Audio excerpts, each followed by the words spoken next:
ఓం సాయిరామ్. సాయి భక్తులకు నమస్కారం.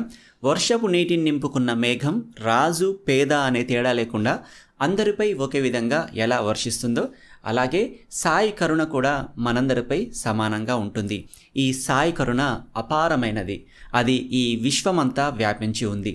లెక్కకు అందని ఈ సాయి లీలలు అనంతమైనవి. అయితే సాయిబాబా దయతో ఆయన లీలలను కొన్ని మనం ఈ ఛానల్లో మాట్లాడుకుంటున్నాం. అందులో భాగంగా ఈసారి మనం శ్యామారావు రామచంద్ర జయకర్ అనే భక్తుని గురించి తెలుసుకోబోతున్నాం. మనం ద్వారకామాయికి వెళ్ళినప్పుడు ధునికెదురుగా ఉన్న సాయిబాబా ఫోటోని పూజిస్తాం కదా. సాక్షాత్తు సాయిబాబానే అక్కడ సజీవంగా కూర్చొని ఉన్నట్లు అనిపిస్తుంది కదా ఆ ఫోటోని చూసినప్పుడల్లా. అయితే ఆ ఫోటోని గీసిన చిత్రకారుడి పేరే శ్యామారావు రామచంద్ర జయకర్. ఇతను ఒక సుప్రసిద్ధ చిత్రకారుడు, అలాగే బాబాకు ఎంతో ఇష్టమైన భక్తుడు. ఇతడు 1865 సంవత్సరంలో ముంబైలో జన్మించాడు. దురదృష్టవశాత్తు శ్యామారావుకు కేవలం 16 సంవత్సరాల వయసున్నప్పుడు అతని తండ్రి మరణించడంతో జయకర్ కుటుంబం తమ మేనమామ ఇంట్లో ఆశ్రయం పొందింది. జయకర్ మిషనరీ స్కూల్లో చదువుకున్నాడు. అతడు ఇంగ్లీష్ని ధారాళంగా మాట్లాడగలడు. అతనికి చిన్నప్పటి నుండి పెయింటింగ్ అంటే చాలా ఆసక్తి. అతను ఆర్ట్ స్కూల్కు వెళ్ళకపోయినా, ఎవరి వద్ద నేర్చుకోకపోయినా చక్కగా పెయింటింగ్ చేయగలిగేవాడు. ఒకప్పుడు అతను రాజ్కోట్ వరకు ప్రయాణించి అక్కడి రాజస్థానానికి చెందిన రాజకుటుంబంలోని వారందరి చిత్రాలను అద్భుతంగా గీశాడు. దాంతో అతను చిత్రకారునిగా ప్రసిద్ధి పొంది రాజకుటుంబీకుల చిత్రాలను చిత్రిస్తుండేవాడు. జయకర్ కొంతకాలం పూణేలో పనిచేసిన తర్వాత ముంబైకి తిరిగి వచ్చాడు. అదే సమయంలో బాబా భక్తుడైన ప్రధాన్ అతనిని కలిసి షిరిడీ సందర్శించి బాబా తైలవర్ణ చిత్రాన్ని చిత్రించమని జయకర్ని కోరాడు. అందుకతను అంగీకరించి ప్రధాన్తో కలిసి షిరిడీ వెళ్లేందుకు సన్నద్ధమయ్యాడు. అయితే సాధారణంగా బాబా ఎవరిని తమ ఫోటోగ్రాఫ్స్ తీసేందుకు అనుమతించేవారు కాదు. అయితే ఎవరైనా ఆయన అనుమతి లేకుండా ధైర్యం చేసి ఫోటో తీసినా అందులో బాబా రూపం కనిపించేది కాదు. కేవలం బాబా పెయింటింగ్ వేయాలన్న నెపంతోనే జయకర్ ప్రధాన్తో కలిసి మొదటిసారి షిరిడీకి బయలుదేరాడు. అది ఏ సంవత్సరం అన్నది స్పష్టంగా తెలియదు. అప్పటికింకా అతనికి బాబా దైవత్వం గురించి, కీర్తి గురించి తెలియదు. అందుచేత ప్రయాణంలో ఉండగా అతను ఈ షిరిడీ ప్రయాణం వృధా ప్రయాసేమో, ఇదే నేను ఏదైనా రాజభవనానికి వెళ్తే పెద్ద మొత్తం నాకు తెచ్చిపెడుతుంది అని అనుకున్నాడు. ఇక షిరిడీ చేరుకున్న తర్వాత జయకర్ బాబా దర్శనం కోసం మసీదుకు వెళ్ళారు. జయకర్ బాబాను పరిశీలనగా చూశాడు. బాబా కూడా అదే విధంగా అతని వైపు చూశారు. తర్వాత బాబా ఈ విధంగా, ఇతనెందుకు షిరిడీ వచ్చాడు? ఏదైనా రాజభవనానికి వెళ్ళి వారి చిత్రాలను చిత్రించవచ్చు. నాలాంటి పేద ఫకీరు చిత్తరును గీయడం వల్ల ఏమిటి ఉపయోగం అన్నారు. ప్రయాణంలో తాననుకున్న మాటలే బాబా నోట విని అతడు ఆశ్చర్యపోయాడు. అయితే అతడు తైలవర్ణ చిత్రం గీయడానికి బాబా అనుమతి తప్పనిసరి కాబట్టి శ్యామ మధ్యవర్తిత్వం వహించి బాబాను అనుమతించమని ప్రార్థించాడు. అప్పుడు బాబా, పేద ఫకీరైన నా చిత్రం గీయడం ఎందుకు? శ్యామ, నీవు ఉపాధ్యాయుడివి, నీ చిత్రం గీయించుకోవచ్చు కదా అని అన్నారు. ఎలాగైతేనేమి చివరకు శ్యామ బాబాను ఒప్పించాడు. తర్వాత బాబా ద్వారకామాయిలో తమ ఆసనంపై కూర్చునగా ఆనందంగా జయకర్ తన పని మొదలుపెట్టాడు. ప్రధాన్ ఒక చిత్రాన్ని చిత్రించమని చెప్పినప్పటికీ అతడు 3 చిత్రాలను చిత్రించాడు. వాటిలో 2 ప్రధాన్ తీసుకోగా మిగిలిన దాన్ని బాబా వద్దకు తీసుకొని వెళ్ళారు. ఆయన దాన్ని తాకి దీక్షిత్కి ఇవ్వమని చెప్పారు. తర్వాత జయకర్ మరో పెద్ద చిత్రాన్ని కూడా చిత్రించాడు. అతడు ఆ చిత్రపటాన్ని తన ఇంట్లో ఉంచుకొని పూజించుకోవాలని అనుకున్నాడు. పెయింటింగ్ పూర్తయ్యాక అతడు దానిని తీసుకువెళ్ళి బాబా చేతిలో పెట్టాడు. ఆయన దీనిని చావడిలో ఉంచాలి అని అన్నారు.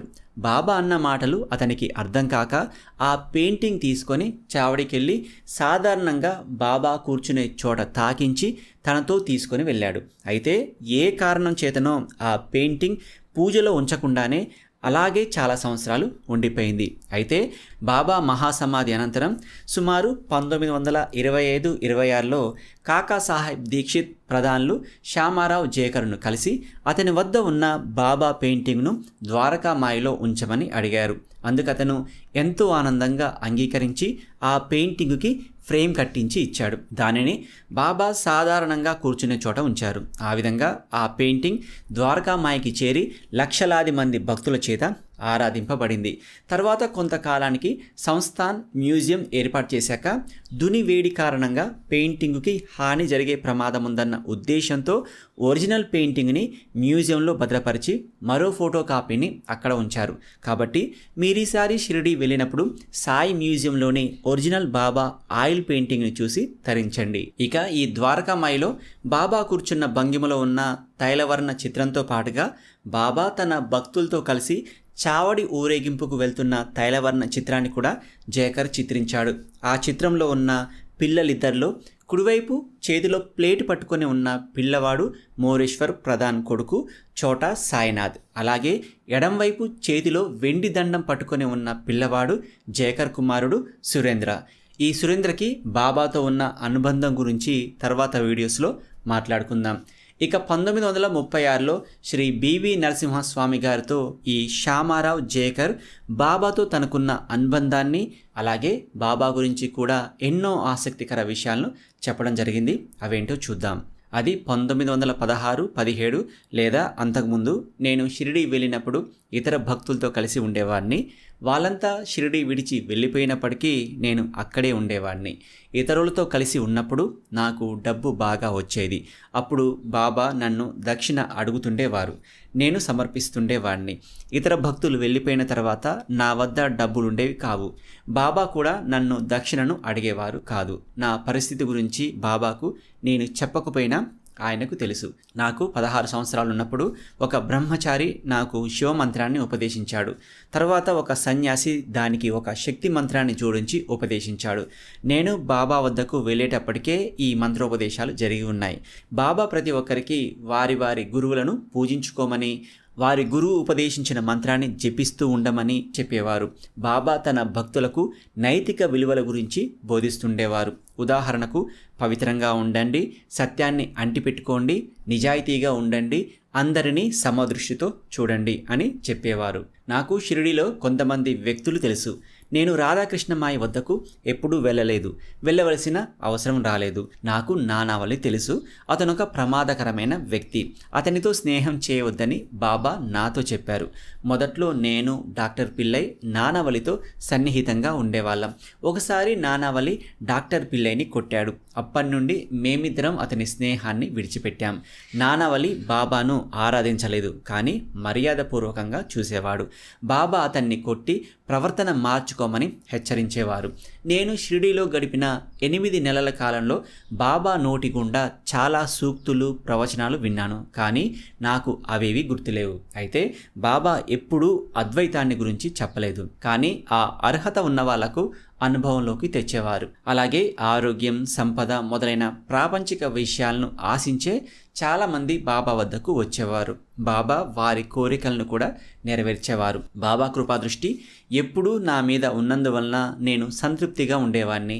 బాబా మన అవసరాలకు అనుగుణంగా డబ్బుని ఇచ్చినప్పటికీ మనం డబ్బుని మాత్రమే ఆశించి బాబా వద్దకు వెళ్ళకూడదు. బాబా తరచుగా తమ మసీదు గోడలు బంగారంతో చేసినవని, ప్రజలు వచ్చి ఆ సంపదనంతా బండ్లలో నింపుకొని తీసుకుపోవాలని అనేవారు. కానీ అలా తీసుకుపోయేవారు ఎవరూ లేరని సాయిబాబా విచారాన్ని వ్యక్తపరిచేవారు. బాబా నా పట్ల ఎంతో దయ చూపేవారు, కానీ బాబాతో పాటు అన్ని విషయాలను నిర్లక్ష్యం చేసినందుకు నేను ఎంతో సిగ్గుపడుతున్నాను. నేను విచిత్ర స్వభావం కలవాడిని, ఏ పని సక్రమంగా చేసేవాడిని కాదు. బాబాకు ఈ విషయం బాగా తెలుసు. ఒకసారి నేను వెండి పాదుకలు తయారు చేయించి వాటిని బాబా హస్తాల మీదుగా తీసుకొని పూజించుకోవాలని ఆశపడ్డాను. చిన్న పాదుకల జతను తయారు చేయించి బాబా వద్దకు తీసుకొని వెళ్ళాను. బాబా నన్ను నా చేతిలో ఉన్న పాదుకలను చూశారు. ఆయన వాటిని అందుకొని తిరిగి ఇచ్చే సమయంలో తమ అరచేతులను కాస్త కిందికి వాలుగా వంచారు. అవి కింద పడిపోయాయి. నేను వాటిని ప్రతిరోజు పూజించాలనుకున్నాను. అయితే అదే రోజు సాయంత్రం నేను నా మాసిన బట్టలను చాకలికి వేస్తూ వెండి పాదుకలు ఉన్న చొక్కాను కూడా వేశాను. ఇక అవి నా దగ్గరకు తిరిగి రాలేదు. నా నిర్లక్ష్య ధోరణి వల్ల నేను పాదుకలను కోల్పోయాను. నేనెలాగూ పోగొట్టుకుంటానని బాబాకు తెలుసు కనుక పాదుకలను నా చేతుల్లోకి ఇవ్వకుండా వారే చేజార్చి చూపించారు. ఒకసారి నేను సంతానం లేని చాలా ధనవంతురాలైన ఒక మహమ్మదీయ స్త్రీకి 4,000 రూపాయలు అప్పుగా ఇచ్చాను. నాది 8 మంది కుమారులున్న పెద్ద కుటుంబమైనందున ఆ మొత్తాన్ని తిరిగి వసూలు చేసుకోవడం నాకు తప్పనిసరైంది. కానీ ఆమె ఎంతకు డబ్బు తిరిగి ఇవ్వలేదు. ఆ డబ్బు తిరిగి వసూలు చేసుకోవడంలో బాబా నాకు దయతో సహాయం చేస్తారన్న ఆశతో నేను బాబా వద్దకు వెళ్ళాను. కానీ బాబా నాతో ఆ దరిద్రపు సొమ్ము మనకు వద్దులే అని అన్నారు. నేను నా డబ్బు తిరిగి పొందలేదు. 2-3 సంవత్సరాల తర్వాత ఆ స్త్రీ తన సంపద మొత్తాన్ని కోల్పోయిందని తెలిసింది. నేను బాబాను దర్శించినప్పటి నుండి ఆయన ఫోటోను ఎల్లప్పుడూ నాతో ఉంచుకునేవాడిని. నేను ఎక్కడికి వెళ్ళినా బాబా నా వెంటే ఉంటూ నన్ను, నా కుటుంబాన్ని అనూహ్యరీతిన కాపాడుతుండేవారు. అందుకు సంబంధించిన కొన్ని సందర్భాలు చెప్తాను. 1916లో నేను నా కుటుంబంతో ముంబైలోని గజానన్ రావు ఇంట్లో నివసిస్తున్నాను. ఇంట్లోని ఒక గదిలో బాబా పటం ఉంది. ఒకరోజు రాత్రి తెల్లవారుజామున 2 గంటల సమయంలో దొంగలు ఆ గది కిటికీకున్న 2 ఊచలను వంచి తీసివేసి ఆ సందు గుండా లోపలికి ప్రవేశించి ఇల్లంతా దోచుకునే ప్రయత్నంలో ఉన్నారు. ఆ ఇంటికి వేరొక భాగంలోని వరండాలో ఒక మంగలి నిద్రిస్తున్నాడు. అతనికి ప్రతిరోజు వేకోజామున 4 గంటలకు లేచి ఇంటి చుట్టూ తిరిగి వెళ్ళి కాలకృత్యాలు తీర్చుకోవడం అలవాటు. కానీ ఆ రోజు ఎందుకో చాలా విచిత్రంగా ఎటువంటి కారణం లేకుండానే అతను తెల్లవారుజామున 2 గంటలకు లేచి ఇంటి చుట్టూ తిరిగాడు. అతన్ని చూసిన దొంగలు పరుగు పెట్టారు. అతను వారిని చూసి దొంగలు దొంగలు అని పెద్దగా అరవడంతో మేమందరం లేచాం. దొంగలు ఇంటిలోకి దూరకుండా సరైన సమయానికి మమ్మల్ని లేపి మా ఇల్లు దోచుకొనకుండా బాబానే మమ్మల్ని రక్షించారని మేమంతా అనుకున్నాం. అది 1917 సంవత్సరం. నేను నా కుటుంబంతో పూనాలో శిథిలావస్థలో ఉన్న ఒక ఇంట్లో నివసిస్తున్నాను. శిథిలమైన పైకప్పు నుండి అప్పుడప్పుడు పెళ్ళలు రాలుతుండేవి. పైకప్పు నుండి దుమ్ము పడకుండా పైకప్పు కింది భాగంలో ఒక వస్త్రాన్ని అంటించి పెట్టాము. ఒకరోజు రాత్రి బాబా చిత్రపటం ఉన్న గదిలో పటానికి ముందుగా ఒక కిరోసిన్ లాంతరు వెలుగుతోంది. అక్కడికి సమీపంలో సంవత్సరం వయసున్న నా బిడ్డ నిద్రిస్తున్నాడు.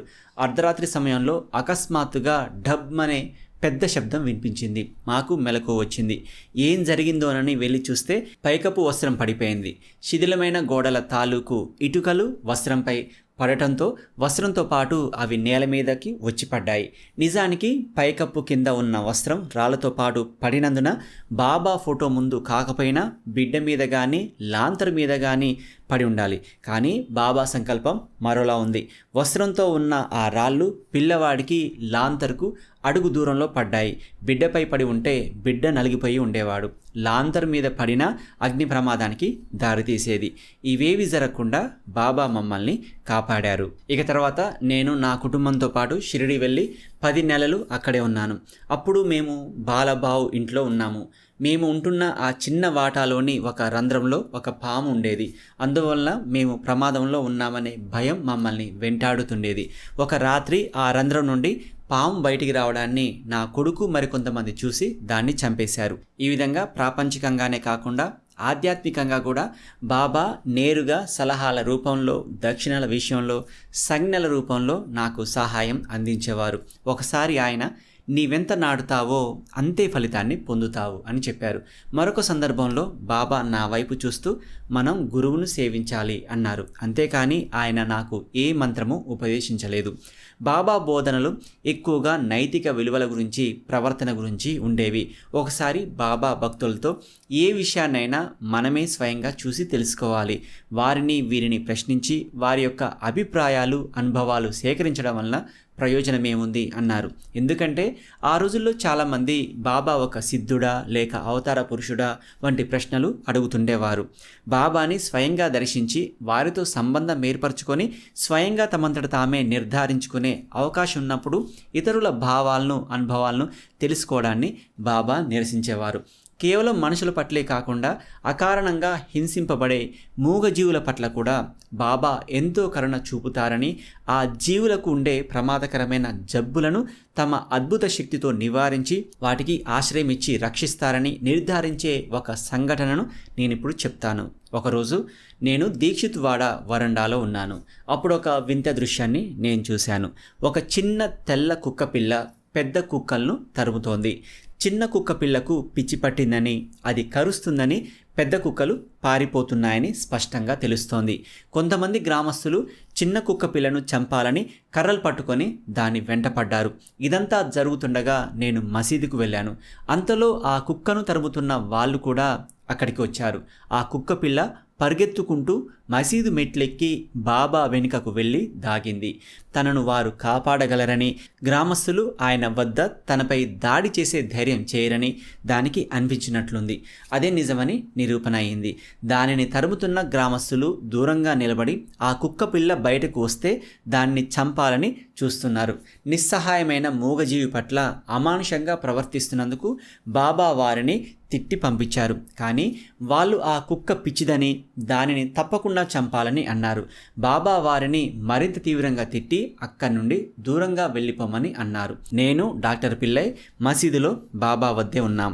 ఆ కుక్క వల్ల మాకేదైనా ప్రమాదం జరుగుతుందేమోనని మేం భయపడ్డాం. చివరికి గ్రామస్తులు వెళ్ళిపోవడంతో ఆ కుక్క బాబా చేత రక్షింపబడింది.